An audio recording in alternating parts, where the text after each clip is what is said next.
Hello, and welcome to Camp, Scary and Squee, a podcast that tests my theory that every horror movie exists on a scale of divine camp to pure terror.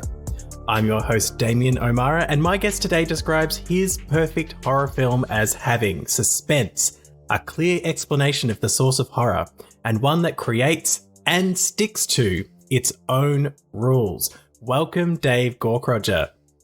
G'day. I'm very happy to be here. Well, and I have the all-important question. What's been haunting you this week?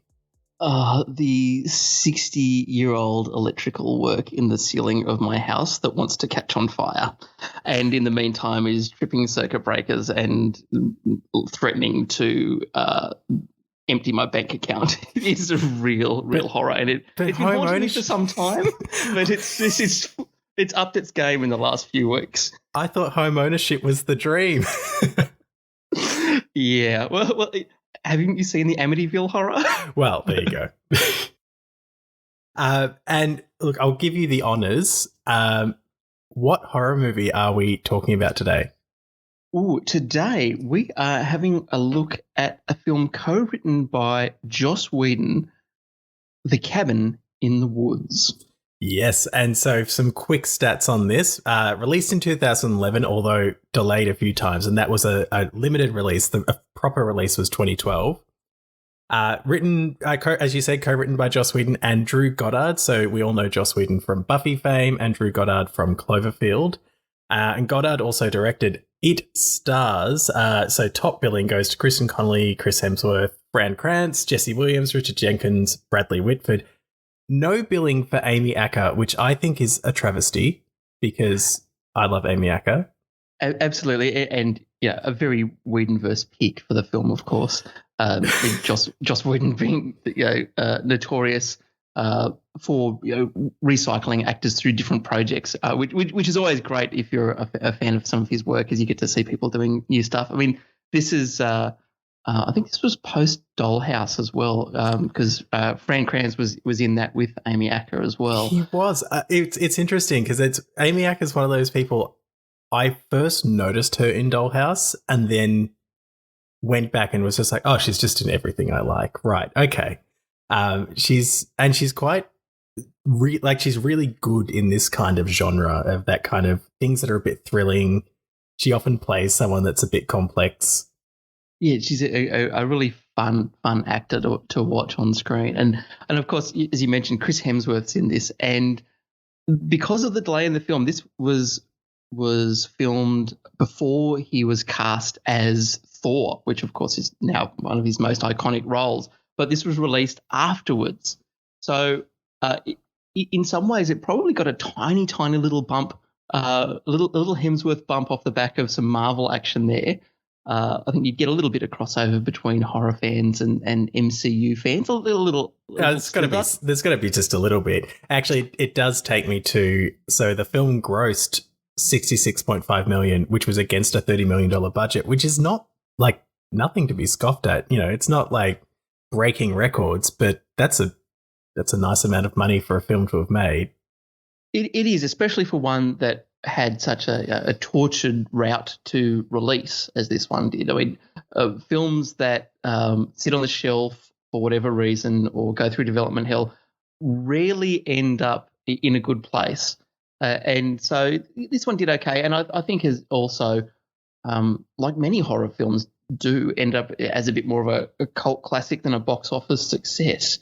I mean, most of the horror films that I've seen, in my entire life would have been, starting out on dodgy VHS or Betamax tapes, through to home rentals, and now on streaming services. For whatever reason, I don't think that horror hits as big as a box office genre as perhaps it should. Because watching scary movies in a theater with a whole bunch of other people is actually a blast. Yeah, very true. And it's funny because there are horror films that have been huge box office successes, and a big part of that has been about the if you think of, say, The Exorcist, this huge PR engine behind it that was all about telling people how scary it was. And there's that thing where the the PR behind something like The Exorcist was so strong that it permanently affected Linda Blair's life. Like she had security and had to protect herself because they created this sense that she was literally possessed, and that people watched this film and went through huge emotional turmoil, fainted, threw up, all sorts of stuff. And there is a real sort of argument to make that we should be experiencing horror in the cinema. Absolutely. And I mean, it doesn't matter, what subgenre of horror it is either. I think that, and wherever it sits on your spectrum, from pure terror to pure camp, there's still something that is really good about seeing that in a group. So, of course, I watched Cabin in the Woods entirely alone on a streaming service just recently to catch up for today. But I do like the horror experience when it's available, and it would be great to see more horror. Given that big theatrical support. I mean, I think Get Out was probably the last thing that really hit its stride as a big theatre moment. But and I guess Parasite, if you really want to, you could argue that yeah, but for different it's reasons, on a horror thriller sort of edge. But again, they're not the sort of. I don't think that they're necessarily going to push a big horror renaissance in the theatre, because a lot of the stuff that we're seeing in horror and what horror fans ask for is often seen as not being palatable, or stuff that studios want to present, which brings us to The Cabin in the Woods. Yes. And the very, very strong meta story to this, which we can talk about later. We're almost there. Very quickly before we go into more about this film. So the IMDb description of The Cabin in the Woods is 5 friends go for a break at a remote cabin where they get more than they bargained for, discovering the truth behind the cabin in the woods, which is the most meta description for this film. Absolutely. There's just levels upon levels upon levels, and it's just all in one IMDb description. And I should warn anyone who keeps listening beyond this point that there will be spoilers. If you haven't watched this film and you are worried about spoilers, don't listen to a review about it. But also, we're about to delve into it. So I got the sense, because you sort of put this forward as something you want to watch, was this or Scream, and Scream was already taken. And I got a sense that it sort of held a special place for you in terms of a horror film. Very much so, because the thing that I do love about The Cabin in the Woods is that it plays a whole bunch of different roles. On one hand, it is kind of a love letter to the horror genre, but it also is a sometimes really biting critique of the horror genre and of the audiences. And it plays with that in a couple of really, really clever ways. And why I sort of put this one up as an option along with Scream is, I think, Scream also has that real depth about being a good horror movie, while also interrogating the tropes that it's using itself. Now, I think they do it in very, very different ways. I think as a pure scary movie, Scream is fits that bill better. The Cabin in the Woods is having a different kind of conversation. I think the humor in Cabin in the Woods is a lot more prominent, which is again not unusual in a Joss Whedon script.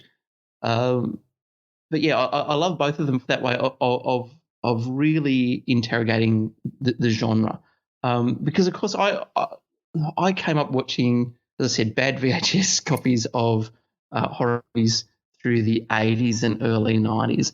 And while some of that stuff was great, some of it was just trash, to be quite blunt. And so it was the sort of thing that was at every party and every sleepover. And so looking at that stuff, with open eyes and with a real love for the genre is something that I enjoy to see. I feel like it's something we can both connect on, in that while my sort of love of horror was through the late 90s, early noughties when I was a teenager, it very much became this great feature of the sleepover. And, different people wanted horror for different reasons. And you can look at the friends that you watched horror films with at that age and see how those relationships have with horror have changed. And I really loved it and went on to study film and am obsessed with it and love when I see an intertextual reference between, a modern horror film and something I saw that was made in the 70s or 80s. And other friends are just like, they just want the scare. Others reject it entirely. And everyone, I think, has moments of that relationship with horror early in their lives. Yeah. And I think this would be a bit of a litmus test for different types of horror fans too. I think there would be a lot of horror fans who would come away from The Cabin in the Woods really disappointed in it. But again, I've got some theories about that too, and we'll get to that as we go along. Well, if we look at, I guess, how we open in Cabin in the Woods, like there's immediately an indication that there's some kind of self-awareness to this. It's not immediately evident in the sense that we don't know instantly that we're dealing with these producers, essentially, but it is immediately evident that there's something going on that's being orchestrated. Absolutely. There's something very, very weird. I mean, we open up not with any of the five friends who are heading to the cabin, but with like a bunch of people who look like they're in the most boring government job ever, just talking about problems at home. And it sort of throws you off a little bit.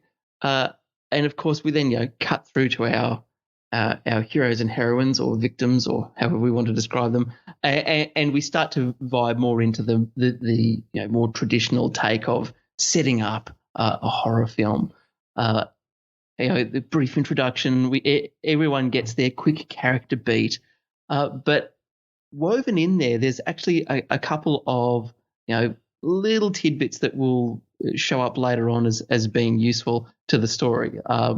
Again, I think the script's well crafted. So, for example, we find out that Jules has had her hair dyed, and that's not something that normally happens. And we find out about some of the relationships between the other characters, which will pay off later on. And of course, as we see everyone pile into the big camper van and head off up the road, we have the slow pan away to the guy on the roof with the earpiece who's reporting in, which, as you say, just immediately shows us that this just is not going to be straightforward. No, there's also this great as they're in the camper van, which they're taking a camper van to a cabin. I know, which I found quite perplexing. But Marty, the person who takes that role of the fool, that traditional role in a horror film, particularly the slasher, stoner.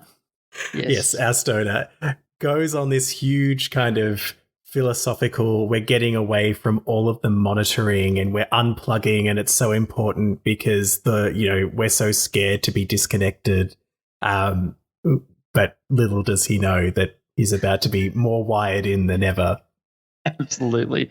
And again, lots of nice little nods like that throughout this. But it's also a great tell in terms of the script of, from the very, very start, Marty spoils the whole thing. Yeah, he really does. Really, he tells you exactly what's going to happen. And we're being watched. There are, and as he goes along, as things get weirder and weirder, and he starts talking about puppet masters and things like this. It's like the whole way through, Marty's just telling you, look, this is what's happening. And of course, no one else in the film is listening. And as the audience, I wonder how long it takes for us, even though we actually do see the moving pieces behind. I think we still don't get it at the same level that Marty does for a fair while. No, and I think probably the other funny thing there, and this is getting into something that comes along a lot later, but he's put in this position of the fool, which is also something that kind of aligns with the jester, and there's this kind of speaking truth to power thing. Like he's holding a mirror up and saying this is what's happening, and he's potentially much more insightful than we all give him credit for. Absolutely. So do we want to roll through the plot as we go? Yeah, we should roll through the plot. So probably the next important thing is that we get to meet Mordecai, the gas attendant. And like, I love this trope. I love that kind of, insane warning sign that everyone just ignores for God knows what reason. Like, yes. So the character, the camper van pulls up at a gas station, and there's this confrontation with this almost deranged looking old man who's like proper aggressive with them. And that's like a bit of a shift on that trope as well, because normally he's kind of like, I saw some young people, they went up there and they never returned. But it's like, he's a bit scary, and like, you almost think he's going to be a villain. And it's the first good jump scare of the film. And this is what I think makes it a good jump scare. Is I knew it was coming, and it's still like it got me. It got me. It really does. And the as you say, the aggression there throws a real different vibe into it. And of course, the really funny thing is later on when it's revealed that the people we saw at the start. Bradley Whitford and Richard Jenkins' characters, Hadley and Citizen, are basically running a control room that's behind the scenes that is going to be, pulling the strings of the young people while they're in the cabin. And of course, Mordecai rings into the control room. Yes, and they're just mercilessly mocking him, this is just like a workplace comedy on one hand, wrapped around this horror movie, and it's a lot of fun to sort of hear Mordecai. Am I on speakerphone? Yeah, upset about being on speakerphone. I can hear the echo. I'm on speakerphone. Yeah, a fun character, and look, I do wish that maybe we could have played him out a little bit more. But as you say, like, because he's so aggressive, you think, there's going to be a big thing there, and. No. It had been a while since I saw it, and like, he's super aggressive, and then you see that horrible picture, that painting, and there's this person holding like a scythe or something, and I was like, oh, that's Mordecai, and I was like, oh, I've seen this, I know that's not him. I throw some money at him. I think he throws it on the ground, and they like bolt off, and they head to the cabin. And we see here again another staging piece in that we see the cabin going into a great big tunnel that's cut out of the side of the hill, and as we follow through and watch the cabin go into the tunnel, we also see a bird that's following it along and flies into a force field, and it gets absolutely torched. Which, again, first time I watched it, I'm just kind of like, that's really, really weird. But of course, it turns out that that's Chekhov's force field. We're going to need that later on. But I get back to the things that I like about horror movies. I like them when they set rules and then stick with them. And I think this is, again, part of it, is you need to call out everything that is going to happen in this story nice and early to bring the audience along. And so I think they actually achieved that reasonably well. All the sort of behind the scenes stuff in the control room, it does really feel like a government department. This is the kind of office environment where you've got the intern who's everyone's ignoring. You've got a whole bunch of people from different departments who they work together, but they don't necessarily like each other or get on very well, and they're all can be snarky about everyone who's not doing their job and that sort of stuff. I think it's well developed, and that's a big part of what keeps the whole thing rolling. Yeah, it does this thing that it kind of connects you to these people that are pulling the strings, who you can see that they're doing something. It feels sinister, but you also see that they're all people, and it's kind of that creates a bit of depth to the evil or the big bad that hasn't existed before. Like, often the big bad is something that you only really you get to see their backstory, but then the backstory is an explanation of why they're bad. Whereas this is, you kind of see an explanation of their life outside of this thing that they're doing in their government department type job. Absolutely. And I guess we should probably also discuss the the idea of the fact that this is only one control room from around the world. That on this particular weekend, all throughout Europe and in Japan and a whole bunch of other places, there are other teams who are also going through different rituals, but of sacrifice. So here we're looking at trying to manipulate 5 young people, but in the different countries, we've got very, very different looking rituals. And it's noted that Japan has never failed before. The news has just come in that Berlin has just failed, and they're very dismissive of the Germans' capabilities. And they make the point that they've only ever missed once. And so there's a lot of confidence going in, without, and it's great to see that this is part of a bigger conspiracy without still really letting us know exactly what is behind it. Well, it's a nice setup to kind of, as you say, something that creates rules that then sticks to it. It's a nice setup to allow us to understand how all of these things exist in the same world while also not contradicting one another. So it's all about the cultural implications of how this is formed, and everyone has their own culture, but this is what America's or the US or Western society really has as a cultural kind of norm. And that's been perpetuated through movies is part of the reason why it's the ritual they follow. And it's, you can say the same for Japan, because their example is what is essentially Samara from The Ring. It's taking these cultural myths and showing how it works for them. It's how they achieve the end goal of these ritual sacrifices. Once we're in the cabin, so they arrive at the cabin, I see there's lots of references to other films, but in particular, this kind of next series of scenes, you see so many connections to The Evil Dead, which is, many would argue, the original Cabin in the Wood kind of film. Mm-hmm.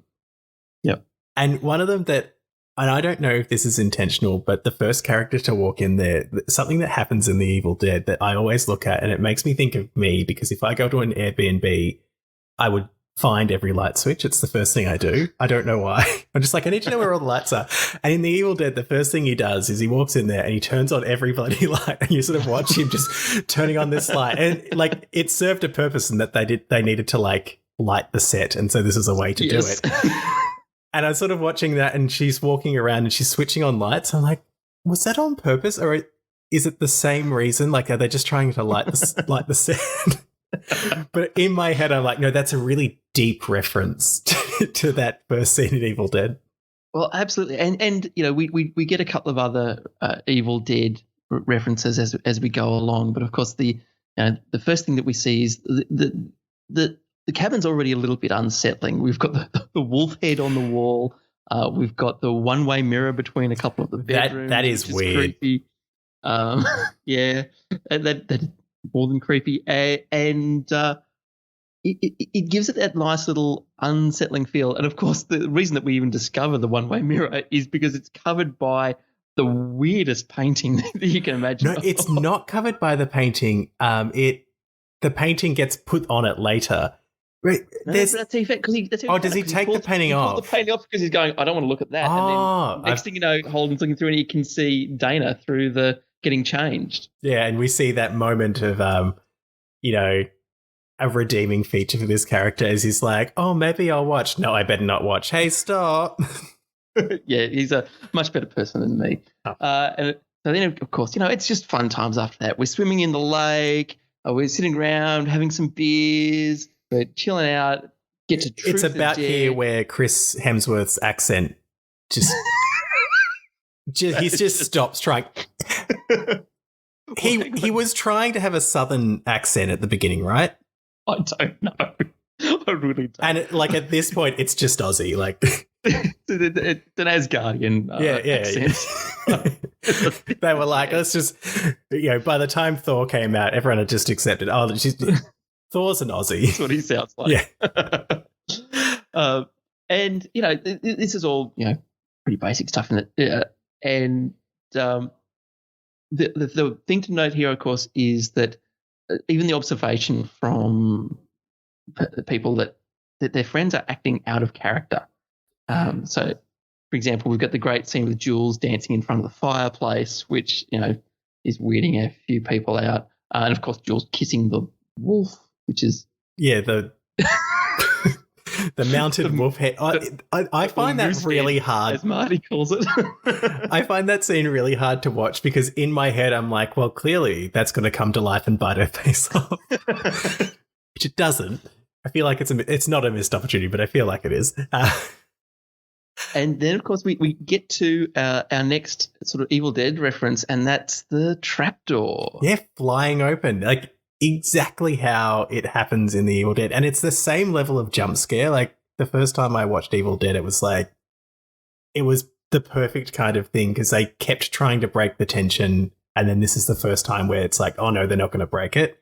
And it's quite similar in that there are all these moments of tension that they break, and this is the first one where it just kind of goes, whoa, no, okay, we're in it, which is like really a nice reference, but also a good way to start getting this moving. And so, of course, as we have to in every horror movie, everyone has to go down into the creepy basement. Again, despite the protestations of Marty saying, yes, don't go down there. I dare they're playing truth or dare. I dare all of you, don't go down into the creepy basement. Where, of course, we find just an assortment of weird and wonderful items, of course, many of which are references to other horror films. And as we learn, each one of these items is linked to what will end up causing the death of the young people. And, of course, we had that great scene down in the control room of everyone placing bets. Yes, on which thing they would end up using, which would be the thing that summoned the particular big bad that would kill them. Exactly. And it is one of the great rules and a part of that love letter to horror that it becomes about don't read the Latin, which I really loved. And Marty's going, don't read the Latin. Yeah. Which in itself, is a Necronomicon reference, and having read it, the people in the control room, have no choice but to press the button and release the Buckners, who, or as they're listed on the board, the zombie redneck torture family, which is different from regular zombies. I was just about to say, not zombies, zombie redneck torture family. Very important distinction. And very much, I guess, getting a Texas Chainsaw Massacre vibe from the Buckner family. Yeah. And, this is where stuff really starts going wrong. And this is where I guess we start moving into some of the scarier stuff. Because, like as I said before, like a lot of the control room stuff, even the stuff with our main characters, there's a lot of comedy and a lot of stuff that sort of breaks the tension. It's more creepy than scary for the most part. Even as we start moving into more of the horror becoming, in your face rather than just hovering around waiting for us. Yeah, and it gives us this opportunity as well to that comedy kind of, I think that's that false sense of security that you really like. It's a really smart thing to do in a horror movie is to get everyone feeling comfortable. And it's that whole point of there are all these opportunities for something to go wrong where they don't. So you stop expecting something to go wrong. And it sort of leads us to our first big death is that I keep forgetting the names. Kurt and Jules end up sneaking out into the woods for some sexy fun time. Well, yeah. I mean, why would you do it in a house when there's like poison ivy everywhere that you can go and roll around? It would be so uncomfortable. look, to be fair, Chris Hemsworth and Anna Hutchinson, very, very attractive actors. And I think that if either of them were propositioning to someone to roll around the woods, there would be very few people who would sort of turn around and go, look, no, I don't think so. You take Hutchinson, I'll take Hemsworth. It'll be fine. Before, this is scene happening, and it's possibly one of my favorite moments is the hope for boobs. Yes. In the control room, they're like, "Oh, let's see some boobs," and there's the the exposition character, the guy whose first date is, so that we have someone who needs to be told what's going on to help us understand what's going on. Ronald, the intern. Oh no! It's the Truman, the security guy. Yeah, but he sort of goes, really? Is that how it? And they're like, it's not up to us. There are people upstairs and there are people downstairs who need these things. And, so there's the classic horror movie rule that she has been a bit of a slut and therefore must die. And it's always, that trope that the first person to die is the sexually promiscuous woman. And we get to the sexy fun time continues. She rolls over. Is she reaching up? I don't know. Her hand is extending strangely off to the distance. No, she just grabbing. I mean, there's no sheets there to grab, but she wants to grab onto something because she's searching for a root. Is turning her crank, only to have her hand sort of pinned to the ground with a trowel. Yes, it's a good. I assume a practical effect. It looks real. It looks horrific. Now, here's something that I found really interesting. Again, I mean, I've already copped to completely jumping out of my skin when Mordecai, wandered into the gas station. Again, I knew this. I couldn't remember exactly how Jules was first attacked, but I realised that her death was coming, having seen it before. But that, the stabbing, didn't sort of hit me the same way a jump scare did. It was just hit me in a really raw place instead. It was a very, very different sort of experience. And then that went through all of what came next. I mean, the rest of the Buckner family attacks them. We've got Kurt trying to fight them off, and obviously Jules taken and sliced open with the nastiest looking crosscut saw that you can really even imagine. I mean, that was not a quick, clean cut. Oh no, that was a rusty experience. Yeah. I can see you oh god. look for me, that was probably one of the most intense moments in the film, because it is just so really raw, and it's very, very practical. And yes, I know there's zombie redneck torture zombies, but it's not hard to sort of look at what Jules is going through and be able to feel the fear. It really does build that up incredibly well. I mean, we're going to see a bunch of other monsters as we go through the film.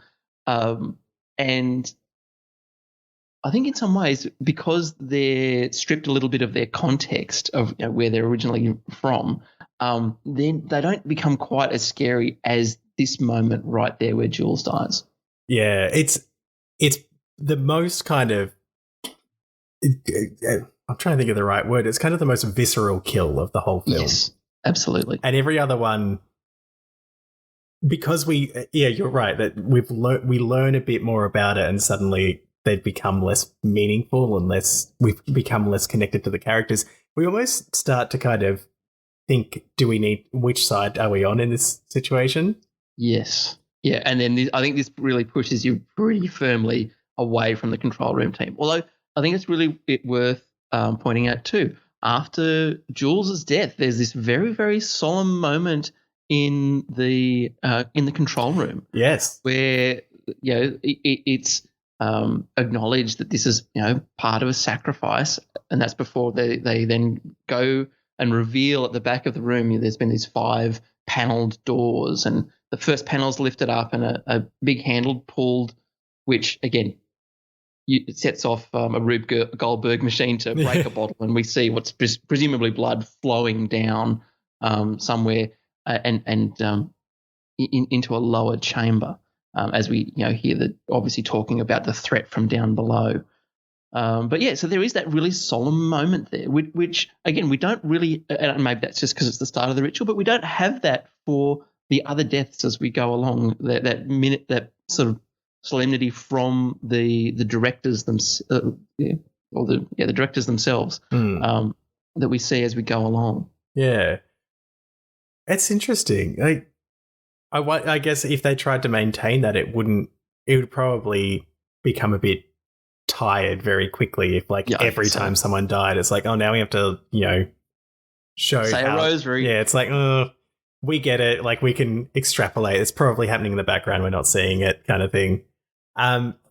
So what happens next is that Dana and Holden are she's not a virgin, but she's the virginal character. She's just she's off a bad breakup with a horrible academic who's abused his position. Yes. That guy. Well, again, that guy's getting Me Too'd even harder than Joss Whedon. So, yes. He. This film was definitely made a decade ago. Yeah, absolutely. Yeah, so and we get the nice, quiet sort of mood between Holden and Dana, and as you say, sort of Marty wanders off because that's. But also has a fabulous line, which we should have probably foreshadowed, that when they're reading from the diary of one of the Buckner girl, they talk about that when her father is killing, he gets a husband bulge. Yes. And when Marty sees these two sort of getting a bit hot and heavy, he walks past and goes, "Your husband's bulge is showing." It's fantastic. But he goes out, and another note to kind of show that he's sort of more aware than everyone else, he notes that there's no stars. Yes.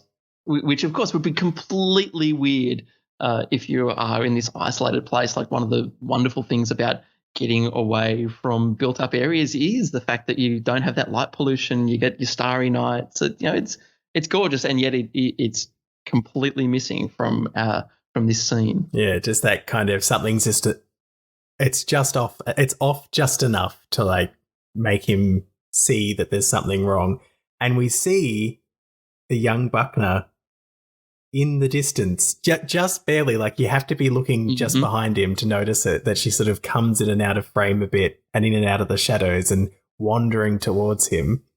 And you're kind of, again, waiting for the scare, but it kind of pays off in a different way as Chris Hemsworth as Kurt bails in and grabs Marty. Yeah, and grabs Marty, covered in blood. Something's gone down, and they bolt into the house. He pushes through the zombie girl, and they close the door. And unsurprisingly, Dana and Holden and everyone's kind of freaked out about Kirk's appearance and wanting to know where the hell Jules is, which would be fairly understandable when one of your friends shows up covered in blood and the other one, and the other one's missing. Their partner's missing. That would be a little bit distressing. And I've got to be honest, your first thought wouldn't be, oh my God, there are torture zombies out there. You'd be like, this person that I know is very different than what I thought. Yes. But they open the door to go find Jules, and standing there is one of the Buckners, the one with the bear trap that he throws at people. Yes. Very strange choice in weapon. Again, it just feels horrible. Yeah. Yeah. And whenever it grabs someone, you just it just makes you want you just kind of writhe a bit. And he throws Jules' head into the room, helping everyone understand what has happened to Jules. And not the best bit of prop making ever, but getting the message across. Yes, an effective message all the same. And we get another really interesting point in this, in the kind of rule making, and something that we start to see is Kurt says, well, we've got to all stay together. And the control room freaks out. No, they've got to split up. They need to split up, otherwise we can't do this. And they release some kind of drug that. Yeah, and this isn't the first time, of course, because well, we've had it revealed to us earlier that Jules's hair dye was actually embedded with some stuff that was going to slow down her cognitive function, and that they were going to start, pumping pheromones around the place to help, encourage her to be more promiscuous. So again, the whole thing here where we're presented with Jules as the dumb promiscuous blonde, that's all something that has been created by the control room. This isn't actually her character. This is something that the sacrifice has demanded, and so they have created. And again, where Kirk decides, we'll all split up and cover more ground, it is under the influence of something else that is clearly affecting his thought processes. So they do split up, which again, no one challenges. He goes, "Oh, actually, no, we should split up." Like, it's instant, and they go, "Yes, okay." And they all go to their rooms, and then the system locks the doors behind them. Let's just assume it's a trauma response, because after Jules' head rolls in, that's probably fair enough. Yeah, I feel like if I was in that situation, I'm like, no, first idea. Well, how can you tell? But this sort of gets us to this. They're all in separate rooms, and it gets Marty to discover some of what's going on. He breaks a lamp and finds a camera and starts to pull at the thread that is this camera that's wired in, and find that it's sort of wired through the room and there's something going on. And they're about to do something. I think they're going to release some drugs or something into his room to stop him from doing it. But one of the zombie rednecks comes to the rescue. Judah Buckner comes to the rescue. And gets him pulls him through the window and out into the outside world. And interestingly, Marty tries to fight back, but then is pulled off screen and down into a bit of a ravine where we hear some stabbing. We do. And we then see in the control room, next panel open, and pull the next switch, which is interesting enough followed by like a slight tremor, like a slight earthquake in the control room after they do that, which again is foreshadowing what's to come. So I'm trying to think what happens next. So much is going on. Well, we have goes to Dana. We have next. Holden smashed through the window, so so he and Dana end up together. Oh yeah, the one-way mirror. Yep. Yes, and I think Judah Buckner is now in Dana's room. Yes, and they find a trapdoor that takes them down to the Black Room, which is mentioned in the Necronomicon-style book as the place where Judah kills the people. Judah follows them down. He bear traps Holden. No, it's not Judah. It's whatever the dad's name is. Oh, God. It's hard. Jacob? Jacob. Yeah, it's like kind of biblical creepy names. So they're down in the Black Room, and of course Holden gets hit with the bear trap and is being lifted, ripped up towards the which is just the worst. But Dana manages to stab him in the face many, many, many times as a way. Yep.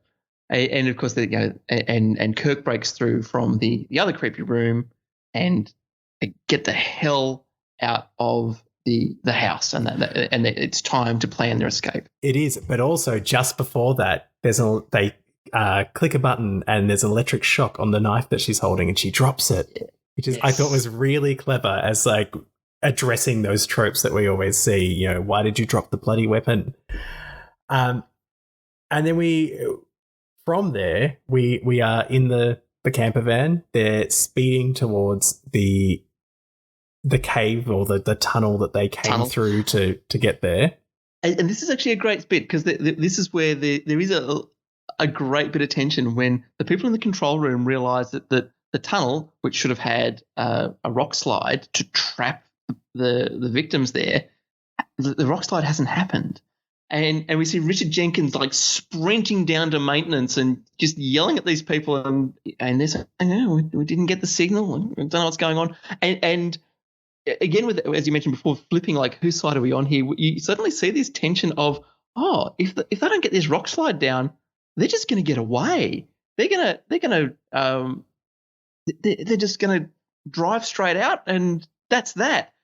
And so, of course, in the last second, we see we see the rock slide come on, and then of course they're trying to reverse this massive camper van through a tunnel at high speed. Look, you've got to suspend some disbelief in a horror film. Yeah. And of course, so they come out of the tunnel, and they're just terrified, thinking, how are we going to get out here? When they realise that the road has a massive switchback, and that the far side of the road is just over this little ravine. It's actually not that far. And so Kirk pulls his dirt bike off the back of the camper van, and the academic does some quick maths. Yep. And they decide, look, this is doable. They can make it. But of course, we saw what happened to that bird. We did, and so everyone knows what's coming. I think this is possibly why the deaths stop having that impact as they go on, because we all just know exactly what's about to happen. And so the only people surprised are the characters. Yes. As he revs, does a really good run up, jumps his motorbike across the very high. Yeah. Very high. And then slams into the barrier that roasted an eagle not half an hour ago. And drops to his death, which unsurprisingly freaks out Holden and Dana. Yes. So they're back in the camper van. At this point, it becomes pretty clear that something weird is going on. So they're back in the camper van, and so the plan is now they're just going to follow the road in the other direction, because it must, or drive through the forest, because it must take them somewhere to get them out of there. And there was a little bit of a foreshadowing, because there was a bloody handprint on the camper van when they first got in it to drive off. And so sort of you feel like it's about time, they're kind of ticking people off one by one. Although probably sooner than you would expect in a traditional horror film, but there's a reason for that. And Holden gets a knife through the throat.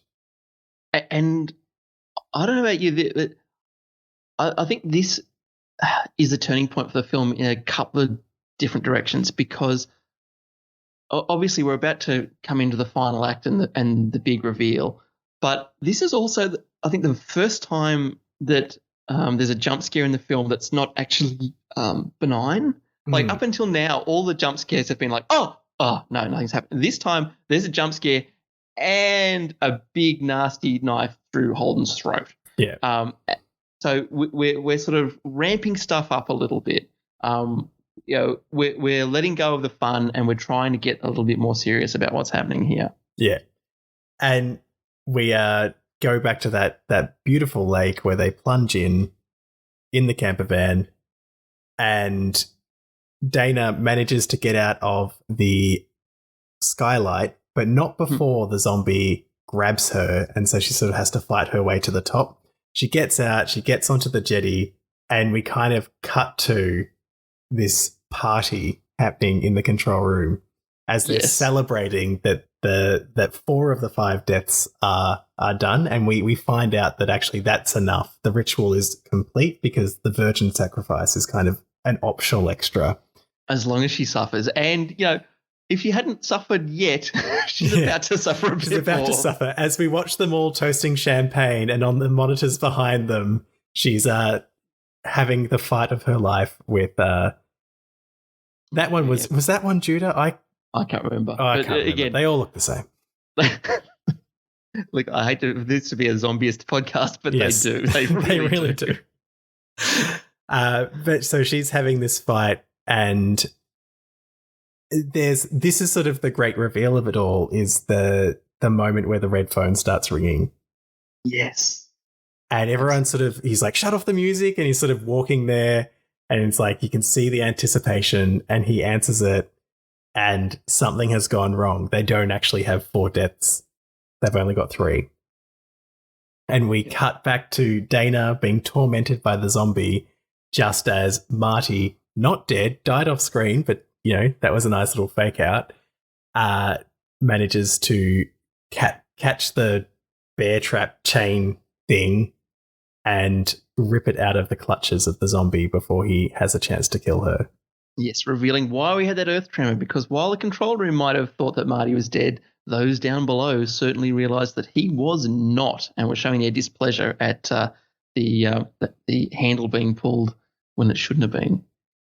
And this takes us to probably like where things get quite interesting, in that Marty takes Dana to this room that he found that he managed to hotwire some stuff, and it turns out he's the one that managed to stop the rock slide happening, although I don't think he did that on purpose. I don't think they weren't really explicit about that, but yeah, they said that something had come from up above, and again, it's all a bit vague, but yeah, it turns out that Marty had inadvertently almost saved his friends, but as he makes the point, they might as well go down because clearly nothing good is happening up top.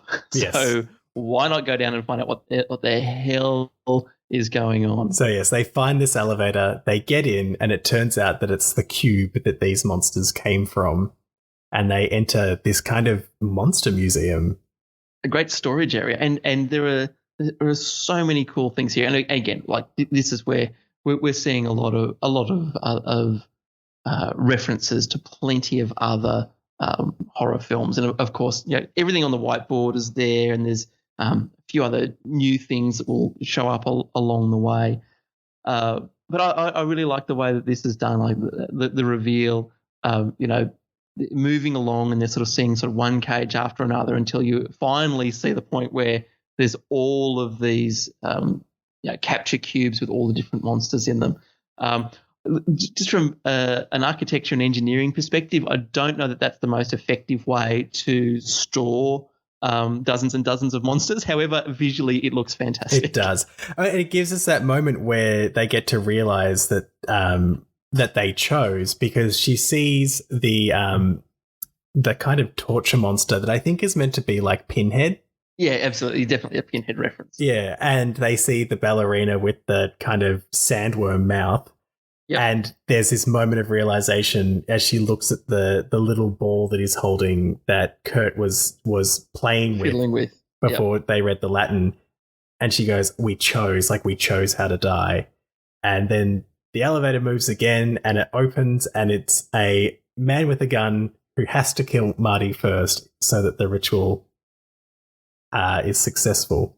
But luckily, the dismembered zombie arm that Marty had left in the corner grabs the guard and manages to distract him enough that they can escape with his gun into this open chamber.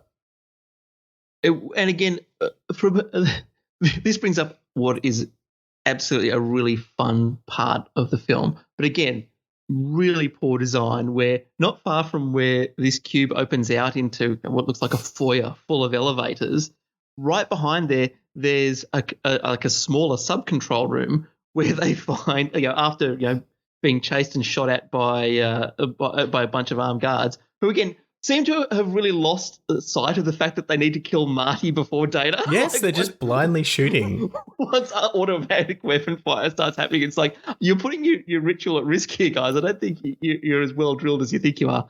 But they find the purge button. Who created that button? And who decided it should open into the foyer of the facility? Surely if you're going to purge into the monsters, send them all to the cabin at once. You don't sort of send them down where everyone's working, where their offices are. It seems like a great flaw in this system. Someone did something on their last day of work to put that in before they said "fuck all of you." That's it. It's a very Death Star exhaust vent sort of a design problem, isn't it? It really is. But maybe years from now we'll have a sequel where we see that there was a disgruntled designer who put the purge button in. It's like, I'll show you. It was deliberate all along. But we also, this becomes the most fun because you get to see, there are all these monsters and you're like, oh, it'd be so cool to see what they do. You get to see all of them and you see them all killing everyone. And so some of them really stood out to me. I didn't really know what the dolls did, the people with the doll faces. But they're just generically creepy. They creeped me out so much. I was like, I want a whole thing about them. And you saw the surgeons who were just cutting up people while they were alive. I also liked. I don't think we saw them come out of the elevator straight away, but we saw them on the monitors later. The 3 KKK guys. Yes. That's a decently scary thing. Look, the unicorn that was like that was ridiculous. People, like that is really not the sort of normal story that you get around unicorns. But I mean, I guess it's fair. Yeah. What is a unicorn if not like a horse with a kind of, what's the word? The jousting stick. It's a jousting horse. It's a narwhal with legs. It is. That's all it is. But the characters, the night bat kind of bursts through and attacks them, so they have to leave the safety of their control room and they go out into this throng of monsters and start trying to find their way to where they go next.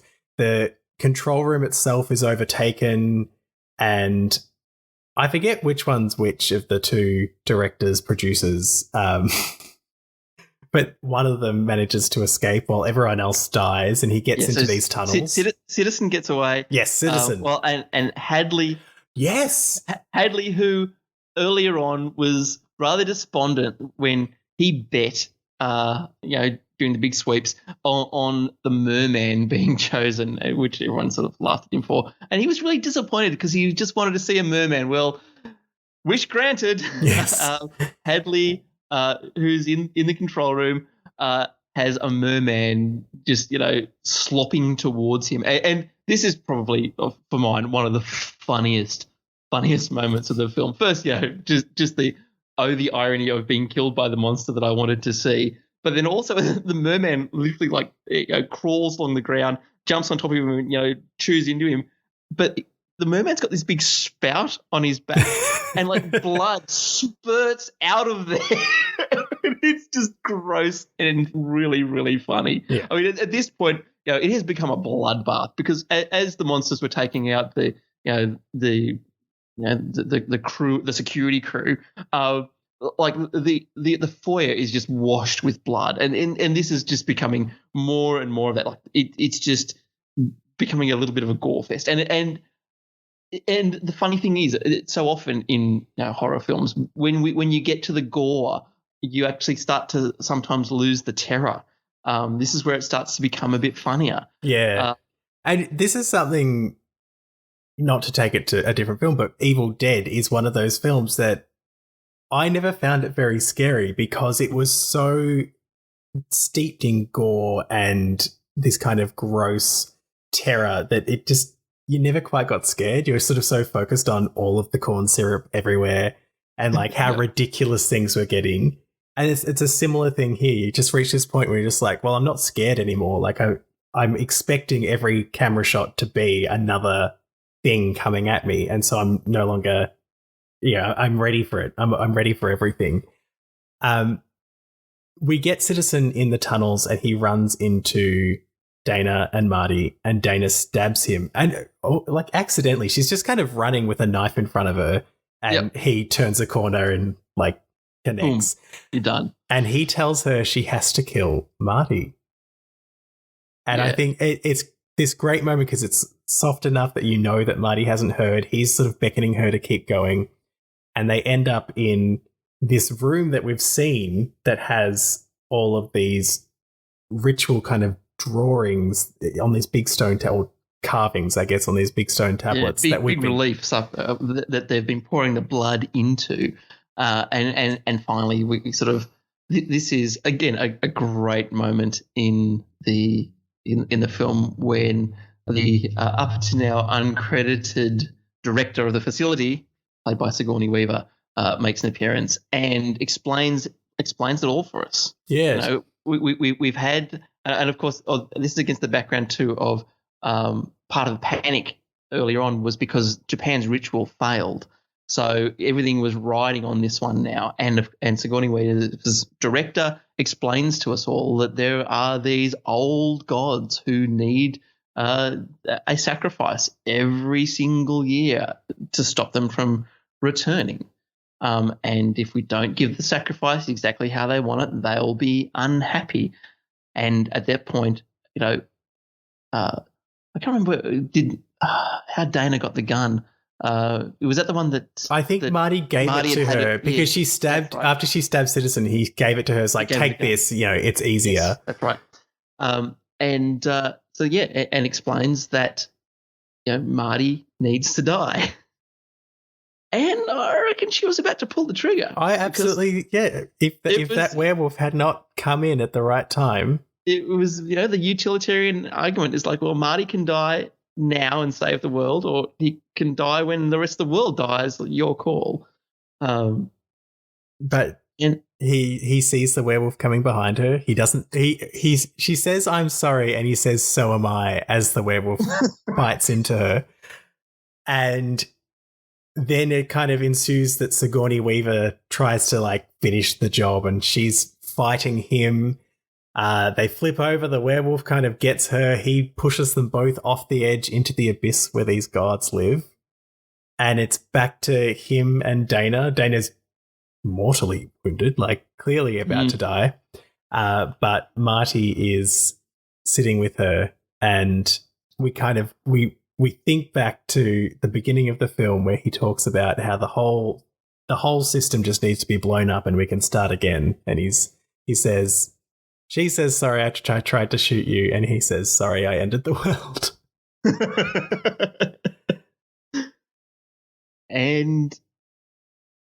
And so we get to the end, and what happens? The old gods emerge. They do. The hand ritual bursts through the cabin, and just as a final shot kind of falls towards the camera as this is the end. Yeah, and stops right there. And so this... this is what I think the most interesting part of sort of the meta narrative around the whole film is the ending, because all the way through, obviously with all the little references and bits and pieces, it's very, very easy to see where the where the critiques are of the horror genre, and where all the little nods are. But it's here at the ending that I think the trick is really, really played. This is the final twist, and I really love reading reactions to Cabin in the Woods, because I think its greatest trick is not necessarily revealing that in a way that becomes obvious to absolutely everyone, and that is in that the old gods that are being referred to through the whole film are us, the audience, and it's our demand for blood, and it's our demand that we go through these tropes, and that the promiscuous woman dies first, and that the virgin might live, but these are all the things that we have demanded from horror movies for decades now, and all the way through to the fact that, well, the gods are going to end the world if the ritual isn't done correctly. And it's really interesting reading people who will go, "Oh, I hated the ending. I was really dissatisfied," and then laying out some hate on the movie. And it's like, yes, that's exactly right. This is exactly what they're saying. That's the whole point.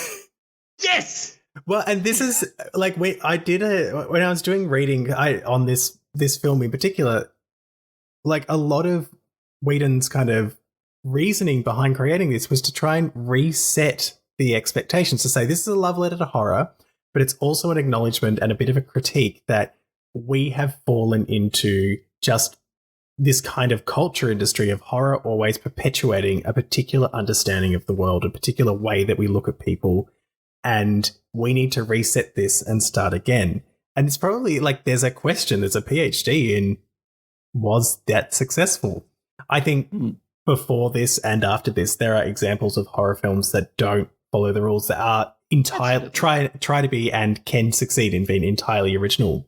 Although since this, I feel like we've seen more films that challenge it. The one that comes to mind that you mentioned at the beginning is Get Out. Like that film, in a way that many other films don't do, isn't about the traditional tropes that we expect. It looks at horror in a very different way, in a very, not that psychological is new, but in a very psychological way that really challenges audiences and puts them in a really different perspective or a different position. And so maybe, I don't want to give a white guy credit for Get Out, because that's not where we're going with this. But is the question, did this reset horror? And possibly not, because I've watched a lot of horror movies since this came out, and these tropes continue. They continue to be. Absolutely, but that's it. I think that it achieved its aim in terms of the message it was trying to send, and making that critique. I think it was great, and like I said, I think the slightly dissatisfying ending, as that perfect sort of allegory for what's happening on the screen, and the old gods being angry, I think that's like the cherry on top. Oh yeah, just watching a pretty tasty dessert. Yeah, watching them get upset. Yeah, it is. It is really good. And look, I'll put my hand up and go. Yeah, my first instinct was like, isn't there some other way out of this? Like, I felt that sort of dissatisfaction, not necessarily because Dana and Marty didn't die, but because I'm like, so is that it? And yeah, it was only after another watch and more thought about it and going, oh yeah, okay, now I get it. I get it. And so I think that means it's well done, because I think even if you were like me and first time out you went, like, the ending sort of caught you, it's not enough to make you, discard the film and never go back to it, or hopefully I don't think it would be so disappointing as to make you actively hate it. Like, I think it definitely sits in a place, like I said, like it's not as good a scary movie as Scream, even though they have some of those great elements of critiquing the genre. Well, it's never going to be primed for a sequel the way Scream was, God, no. Which is again another great trope of horror, is to beat the dead horse until but it I think it's a good film. I think that there would be some horror fans who would not like it at all, and that's fine. But I also think there's probably some room there for people who aren't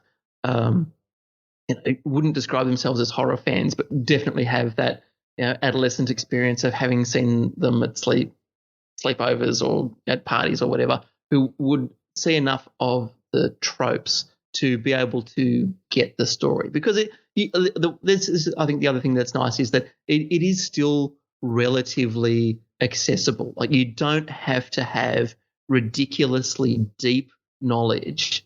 Like, there's some nice nods there for fans who do, but like I certainly am not current with my horror film watching, but I definitely am steeped enough in the tropes to be able to enjoy Cabin in the Woods quite thoroughly. So I think it's really great in that sense. It definitely fits to a genre, but it potentially has a broader audience appeal. Yeah, it doesn't.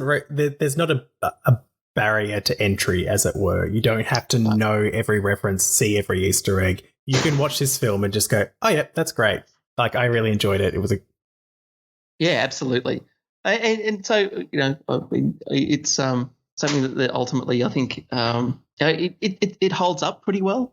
I don't think they were trying to be too adventurous with the special effects and things like that, which is great, because that means that you also don't run the risk of running into stuff that a couple of years down the track really stands out as being poorly done. And of course, also the horror genre often takes pride in very practical, low budget effects that.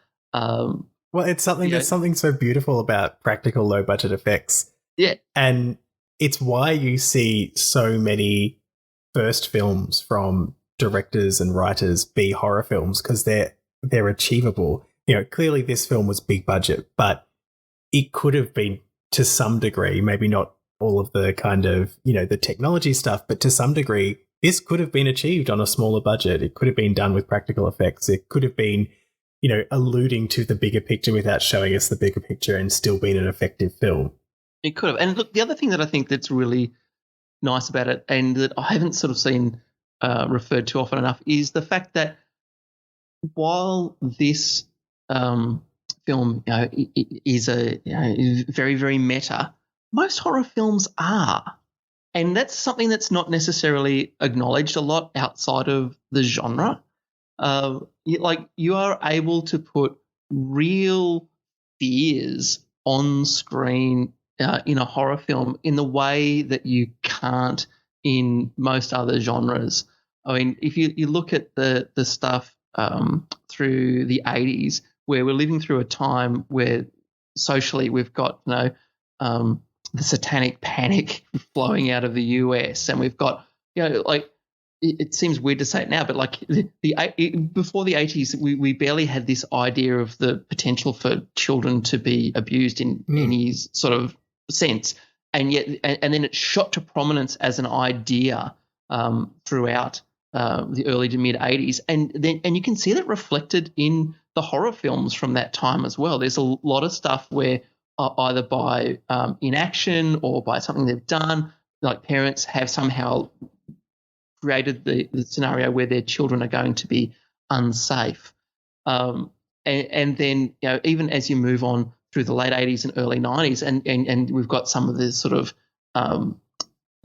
things like the AIDS crisis, and that in a way then gets reflected in some of the horror of that time, of these sort of creeping menaces that are invisible and almost so difficult to stop, and trying to tap into those fears of a society is something that horror has always done pretty well, but I don't think is always well acknowledged. So, I think that by taking subtext and making it text in Cabin in the Woods, and really putting the whole meta thing in your face with the control room and everything, and that side of the story, that is also calling out the fact that, that there is something else going on.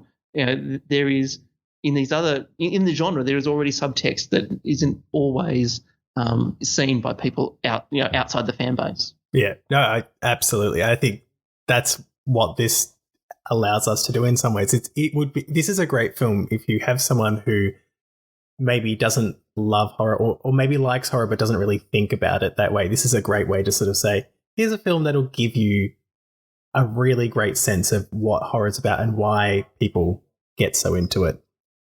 We should probably wrap up, but before we do, few things. Do you have a campus line or moment of the film? I think the campus moment is definitely Hadley's death with the merman. Come on. and everything from his reaction to just the weirdness of the merman itself, I think is definitely the campest moment in the entire film. Yeah. And the scariest moment? Yeah, I'm still going to go with Jules's death. I think that really is the point that it, obviously we really turn the switch and find ourselves starting the real horror section of the film, and I think it's the most visceral, the most brutal death of them all. Yeah, absolutely. They hit big in that first death in a way that really drives it home. And finally, we have the Camp Scary scale, so a rating of 1 to 7, which is not a rating of value, but a rating from Divine Camp to Pure Terror. They are all valid forms of horror. Where would you place this on the scale? I've been doing a lot of thought, and I find this one a bit difficult to put on the scale. I think it would have to come down in the campy end, because it would be disingenuous to refer to it as being pure terror. But it because you spend so much time, looking at this through a meta-analysis lens, it kind of feels like it bumps off the scale a little bit. So let's call it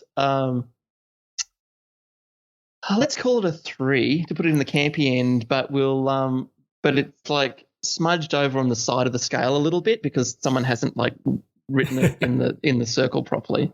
So for those listening at home, a 3 on the scale is predominantly camp, though more than incidentally scary. And anyone who's seeing some correlation to the Kinsey scale is correct. Hey, Kinsey criticised his own scale, but it's useful. So I want to say thanks, Dave. It's really fun to have you on and talk about a great horror film and something that, clearly there's a lot of love there, which is really great to see. It's great stuff. Do you have anything to plug to our lovely listeners? Yes, I do. If you love podcasts that go on hiatus without notice for maybe a year or so, but then sort of dribble back into your feed, you can check out the Brewery Street Playground, which is a podcast I do with my good friend Steve Mogg. There's new episodes coming up very, very shortly. But again, if you want to hear like whinging middle-aged dads, we're the podcast for you. Look, I will say that your podcast was actually quite useful for me in life because there is an episode where you talked about buying a car. And I recently had to go and buy a car. I bought a new car for the first time in my life. I feel like a real adult. And I went back and listened to that episode because I remember the discussion about trade-in. And I was like, I don't know what to do. So I was like, right, I remember two people who are older than me and know better talking about being shitty about the trade-in price they got on their car. I'm glad we could help. It was we're trying to do. Quite useful. So if nothing else, there is a reason to listen to Brewery Street Playground. So thank you again. You can follow Camp Scary Squee on Instagram and Twitter at Camp Scary Pod. If you have questions or suggestions, you can email campscarysquee@gmail.com and make sure to rate and review Camp Scary and Squee so that other horror fans can find us. Thank you for joining us, and remember, don't scream. They'll hear you.